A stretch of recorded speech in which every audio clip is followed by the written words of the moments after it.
नमस्कार, स्वागत है आप सभी का द न्यूज में। तो कर्नाटक के सीएम सिद्धरमैया की नई मुश्किलें अब बढ़ गई है, क्योंकि उद्योगों ने उनके फैसले का विरोध करते हुए अब उन्होंने कर्नाटक बंद का आह्वान किया है। जी हां, बिल्कुल सही सुना आपने। वहीं दूसरी तरफ आरएसएस फाउंडर के हेडगोवर और हिंदुत्व विचार वीडी सावरकर से जुड़े चैप्टर्स को कर्नाटक सरकार ने हटा दिया है, जिसे लेकर केंद्रीय मंत्री नितिन गडकरी का बयान सामने आया है। बता दें आपको, कर्नाटक की सत्ता में आने के बाद कांग्रेस की सरकार के सीएम सिद्धरमैया ने 5 वादे लागू करने का फैसला किया था। इनमें से एक गृह ज्योति योजना भी थी। इस योजना के तहत हर परिवार को 200 यूनिट तक मुफ्त बिजली दी जा रही है। गृह ज्योति योजना लागू करने से पहले कर्नाटक सरकार ने बिजली की दरों को भी बढ़ा दिया है और बढ़ी हुई बिजली की इन दरों का अब सब विरोध शुरू हो गया है। इससे सिद्धरमैया सरकार को गृह ज्योति योजना लागू करने में मुश्किलों का सामना करना पड़ सकता है। पहले ही तमाम जगह लोगों ने जून का बिजली बिल ना भरने की बात कह रखी है और इससे मुश्किलें तो बढ़ी थी। अब कर्नाटक में उद्योगों ने भी बढ़े हुए बिजली बिल के खिलाफ आवाज उठा दी है। Karnataka chamber of commerce and industries KCCI ने बढ़ी हुई बिजली दरों के खिलाफ 22 जून को कर्नाटक बंद का आह्वान किया है। इस दौरान सभी तरह के उद्योग बंद रखने का फैसला केसीसीआई ने किया है। केसीसीआई की तरफ से बंद का ऐलान करते हुए कहा गया है कि पिछले 8 दिन से प्रशासनिक अफसरों और सरकारों को बढ़ी हुई बिजली दरों से होने वाले नुकसान और असर के बारे में बताने की कोशिश कर रही, लेकिन कोई भी उद्योगों की बात सुनने के लिए राजी नहीं है। इसी वजह से 22 जून को कर्नाटक में सभी तरह के उद्योग धंधे बंद रखने का आह्वान किया जा रहा है। कर्नाटक सरकार ने गृह ज्योति योजना का लाभ देने में एक पेच भी फंसा रखा है। इसके तहत हर घर का पिछले 1 साल की औसत बिजली खपत देखी जाएगी। जिनकी औसत खपत 200 यूनिट तक हो, उनको ही गृह ज्योति योजना का लाभ देने का फैसला किया गया। ऐसे में तमाम परिवारों को 1 जुलाई से इस योजना का लाभ मिलने में दिक्कत हो सकती है, जबकि चुनाव से पहले इस तरह की किसी शर्त की बात कांग्रेस के नेता राहुल गांधी, प्रियंका गांधी, सिद्धरमैया या डिप्टी सीएम बने डीके शिव कुमार ने नहीं की थी। वहीं आपको बता दें कि दूसरी तरफ कर्नाटक सरकार ने पाठ्य पुस्तकों से आरएसएस के संस्थापक केवी हेडगोवर और वीडी सावरकर पर आधारित चैप्टर्स को हटाने के प्रस्ताव को मंजूरी दे दी है। इसको लेकर केंद्रीय परिवहन मंत्री नितिन गडकरी ने कर्नाटक में के कांग्रेस सरकार की आलोचना की। उन्होंने कहा कि यह बेहद ही दुर्भाग्यपूर्ण है कि डॉक्टर हेडगेवार और वीडी सावरकर के चैप्टर्स को हटाया जा रहा है। समाचार एजेंसी एएनआई के मुताबिक नितिन गडकरी ने 17 जून को नागपुर में वीडी सावरकर के ऊपर किताब के विमोचन के मौके पर लोगों को संबोधित कर रहे थे। इस दौरान उन्होंने कहा कि यह बेहद ही दुर्भाग्यपूर्ण है कि स्कूल सिलेबस से डॉक्टर हेडगेवार और वीर सावरकर से जुड़े चैप्टर्स को हटा दिया गया है। इससे ज्यादा पीड़ादायक कुछ नहीं हो सकता। उन्होंने कहा कि सावरकर हमारे लिए आदर्श है। इस दौरान नितिन गडकरी ने यह भी कहा कि सावरकर ने कहा था, हिंदुत्व सर्वसमावेशी है, जातिवाद और सांप्रदायिकता से मुक्त है। सावरकर एक समाज सुधारक थे और वे हमारे लिए आदर्श है। यह दुर्भाग्यपूर्ण है कि डॉक्टर हेडगेवार और सावरकर के अध्याय को स्कूली पाठ्यक्रम से हटाया जा रहा है और इससे दुर्भाग्यपूर्ण कुछ नहीं है। उन्होंने ये भी कहा कि सावरकर को जाने बिना किसी को उनकी आलोचना नहीं करनी चाहिए। गडकरी ने कहा कि सावरकर और विवेकानंद की प्रचारित भारतीय और हिंदू संस्कृति एक ही थी। उन्होंने कहा कि युवा पीढ़ी को उनकी विचारधारा और देश के लिए सावरकर के लिए गए बलिदान से अवगत कराया जाना चाहिए। आपको बता दें कि कर्नाटक सरकार ने इस प्रस्ताव को मंजूरी दी है। कर्नाटक सरकार ने 15 जून यानी गुरुवार को आरएसएस संस्थापक केवी हेडगेवार जुड़े चैप्टर्स को हटाने वाले और आपको बता दें कि हेडगेवार और हिंदू विचारक वीरी सावरकर के जुड़े चैप्टर्स को हटाने वाले प्रस्ताव को मंजूरी दे दी।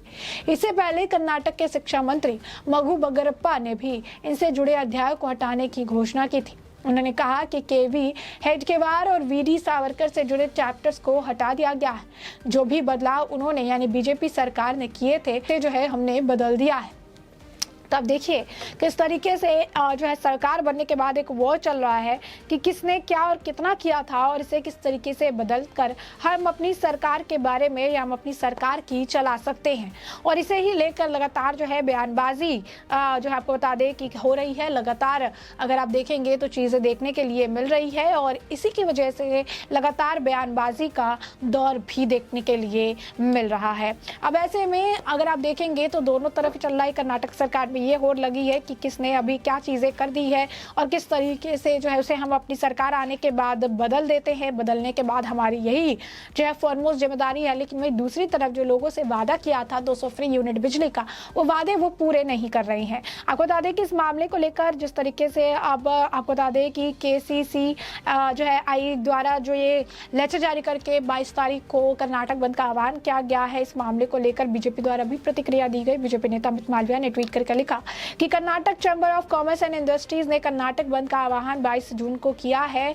जिस तरीके से इलेक्ट्रिसिटी टैरिफ में हाइक हुई है 30% की, उसको लेकर और जो लोग हैं वो भी आज के वक्त में प्रोटेस्ट कर रही हैं, धरना दे रही हैं, प्रदर्शन कर रही हैं, क्योंकि उन्हें जो 200 यूनिट फ्री जो है फ्री बिजली का जो इनके द्वारा आप कह सकते हैं प्रॉमिस किया गया था, इसे अभी तक जो है इनके द्वारा पूरा नहीं किया गया है। तो साफ तौर पर अगर आप देखेंगे तो बयानबाजी का दौर देखने के लिए मिल रहा है। अपने वादों को ये पूरा नहीं कर रही हैं, वादों से ये हट चुके हैं और वादों को पूरा करने से बचते हुए नजर आ रहे हैं। और स्पष्ट तौर पर अगर आप देखेंगे तो ये आलम यहाँ दिन पर दिन देखने के लिए मिल रहा है। जुबानी जंग लगातार जारी है, लगातार बयानबाजी जो है की जा रही है। और जिस तरीके से कर्नाटक की सरकार जो है कर्नाटक की सत्ता में काबिज होने के बाद कांग्रेस ने कर्नाटक की जनता को धोखा दिया है, ये भी आज के वक्त में किसी से छुपा हुआ नहीं है। जिस तरीके से बिजली की दरें इन्होंने बढ़ाई है, जिस तरीके से जो ये प्राइस हाइक किया है उन्होंने, इसके वजह से 30 से 40% जो नुकसान है वो उद्योग को यानी इंडस्ट्रियल एरिया को झेलना पड़ रहा है। और कहा जा रहा है कि जिस तरीके से ये हाइक किया गया है इलेक्ट्रिसिटी प्राइस में, इसको कंपनसेट करने के लिए अब आलम ऐसा है कि इसको कंपनसेट करने के लिए कई सारी कंपनियों को बंद होना पड़ेगा। और यहाँ पर एक कॉम्पिटिटिव मार्केट बन चुका है जहाँ पर उन्हें तमिलनाडु और महाराष्ट्र से कॉम्पिटिट करना पड़ रहा है।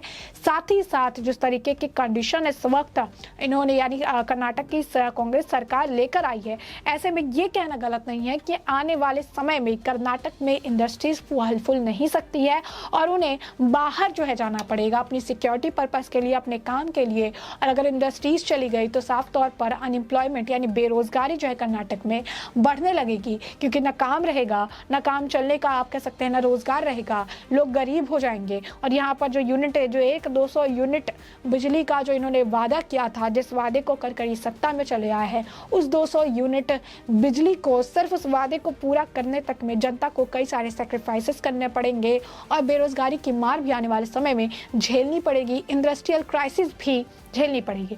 वैसे में हमने आपको जो पूरा मामला है ये बड़े विस्तार से बताया कि पूरा मामला क्या है, किस तरीके से कर्नाटक में इस वक्त इंडस्ट्रियल क्राइसिस की कगार पर है, किस तरीके से कर्नाटक में सिचुएशन है। और अब इंडस्ट्रीज जो है वो मूव आउट कर रही है, इंडस्ट्रीज जो है बाहर तक जाने के लिए तैयार है। और अब उन्होंने कर्नाटक बंद का आह्वान करते हुए 22 तारीख को कर्नाटक बंद बुलाया है। तो दूसरी तरफ जिस तरीके से वीर सावरकर और RSS संस्थापक से जुड़े चैप्टर्स को कर्नाटक के टेक्स्ट बुक से हटाया गया है, उसे लेकर भी प्रतिक्रियाएं देखने के लिए मिल रही है, जिससे कि हमने आपको पूरी तरीके से अवगत कराया। ऐसे में अब इस पूरे मामले पर आपकी भी जो राय हो हमें कमेंट सेक्शन में कमेंट करके जरूर साझा करिएगा। धन्यवाद।